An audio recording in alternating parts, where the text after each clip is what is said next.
Whenever you're ready.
Supercoolwicked, Supercoolwicked, and I am here delighting in my experience on Theorematic, the math behind the music. Detroit City.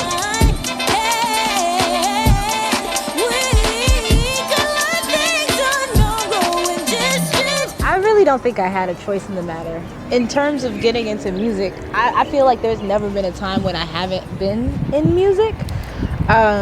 Like one of my earliest memories is 2 songs before bedtime. So my mom would read to us, but she would also sing to us because she was silly and weird. And, well, she is still. So she would sing Annie Tomorrow, that song. And then she would also rap Rapper's Delight to us.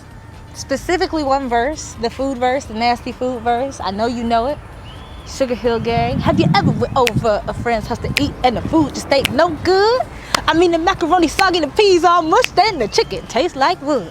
And so you try. No, I'm kidding. But yeah, I could go into the whole thing. But that was like the first thing. And then my siblings and I have I have 3 siblings, and we always made up songs. We have family songs that we sang. Some were gibberish, some were incoherent babble, but they were jamming. And then I went to college for musical theater because I thought that was the safe option. I was like, being a musician, that's too big. I'll just be on Broadway.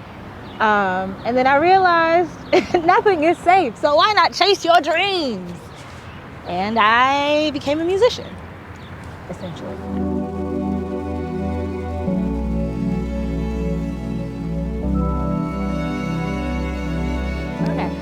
Yeah, my mom and my dad. I don't know who's a heavier musical influence.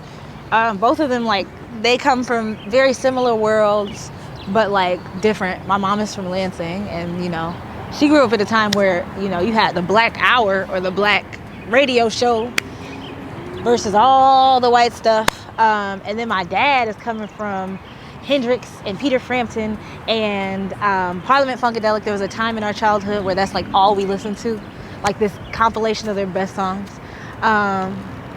which is like what heavily inspired the intro to my project.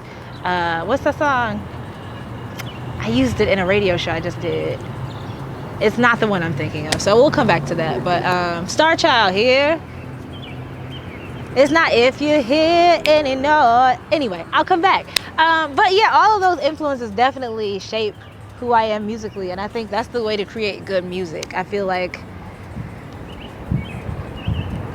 today's music is cool, but I think that there is no now without knowledge of the past. So yeah, that's why I pulled from it, because I love it. That's the best music to me. That's why I wanna be beautiful, but deadly, like a thunderstorm. It's hard to differentiate for me because I'm such a like woo-woo person. It's like everything has meaning and I can find connection in anything. So with High Gloss, I just made music from my heart at that time, and like the reason that it's called High Gloss is for a couple reasons, but it was an homage to like the magazines I loved growing up, and magazines are just like compilations of beautiful things. like specifically fashion magazines. And I think that's what that project was. Moving forward, I think like with this next project I'm embarking on, it's definitely going to be more intentional, but I think I'm just going to still create from my heart and pick the things that align with my intention the most.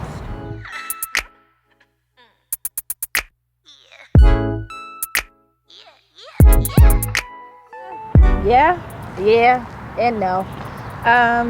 Before High Gloss, it's interesting because I was performing for I think 2 or 3 years without a project out, and somehow I like amassed this community of support for my work.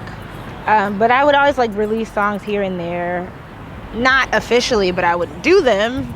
And then I released one. It was called Body Roll So Throw. And then people were like, oh, okay, you really care about this. And then, yeah, so I consider myself a new artist in that regard. Cause this covetous lust is eating at the both of. So I said that I was gonna lie about this because the story's not that glamorous. But I'm gonna tell you the truth. One day, you know, I was driving. There was this woman on the side of the road. She was just sobbing uncontrollably. And, you know, something in me told me to like pull over. Something in me told me to pull over and speak to this woman. And it turned out that I'm lying right now. So I am going to tell you the real story. So simple. In high school, everybody's name on Facebook had like some extravagant middle name. And I was like, okay, well, let me just put my actual middle name in my Facebook name because why not? Let me embrace that part of myself. So I went to do it, and then Facebook had this like just like this tip or this warning, like if you change your name to John, look at my Supercoolwicked middle name, Doe, we won't approve you for this name change. And I was like, well, let me try it. So I just made look at my Supercoolwicked name, my middle name on Facebook, and they accepted it, and I just left it as that because high school me thought that was funny. And then the joke lasted way too long because I got to college and people were like, why is that your middle name on Facebook? And I'm like, At that time, I also got a Twitter, and I was like, well, what'll my Twitter handle be? So for consistency's sake, I was just like, well, Supercoolwicked is a good one. Let me move that over there. And I'm also like a very weird person, so things like that just make me delight. Yeah, so Supercoolwicked was my Twitter handle. And then when I was like, okay, I'm gonna do some music, I need a name. I need a stage name. Talked to my little brother Kaz, and I was like, what should my name be? He's like, bro, go to the Supercoolwicked. That's hard. That's unforgettable. So I did, and now I have to live up to it every show. You just can't come out like, you alright? Nah. DJ, go ahead, turn it on. DJ, go ahead. Yeah. Yeah. Cool. How y'all doing? Yeah. I can't come out like that. I can't do that. I gotta Y'all bring. Right? Everybody fine? Not y'all all right with the hair. Y'all alright? Yeah, you good? Hey, how's good? your mother? Good. Good. Bartender? Alright. Make sure you tip him. Everybody good.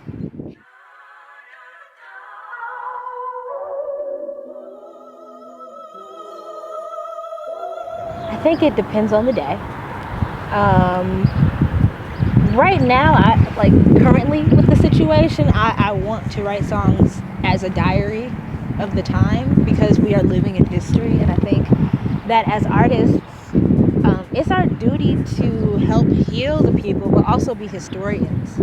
So that's where I'm at right now. Some days I'm like, I don't even want to think about this virus. I just want to make my dream world happen. But yeah, I do want to write to that, and I started a song about that. And I also like write to the feelings that I have, not necessarily the actual situation. So I think what we're lacking right now, in a sense, like we are becoming a stronger community, but I think what we're lacking is like a softness in our hearts, which is why it's so hard for us to do things like distance ourselves. It's like, yeah, it sucks, and yeah, you have to deal with the stuff that you have inside on your own when you are isolated, but it's possible and it's necessary so that we can all be healthy in the future. So I've been kind of writing to that feeling, and the feeling of missing, and the feeling of everything coming up at once. Like, all of my childhood and just like the past is like right in my face for some reason. And I think it's just because I have time to sit and think about it. I won't take no for any answer. I get whatever I want to. I want people to know that griping gives you almost nothing. It gives you momentary relief. Gratitude, it gives you a lot. It makes you happier over time. It increases your mental health. It increases your physical health. So this is what I want people to do. If you're watching this, think of 5 things you're grateful for right now and write them down.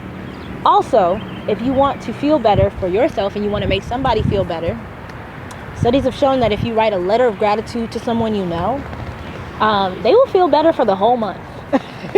So that can be something. That's all I want you to know right now.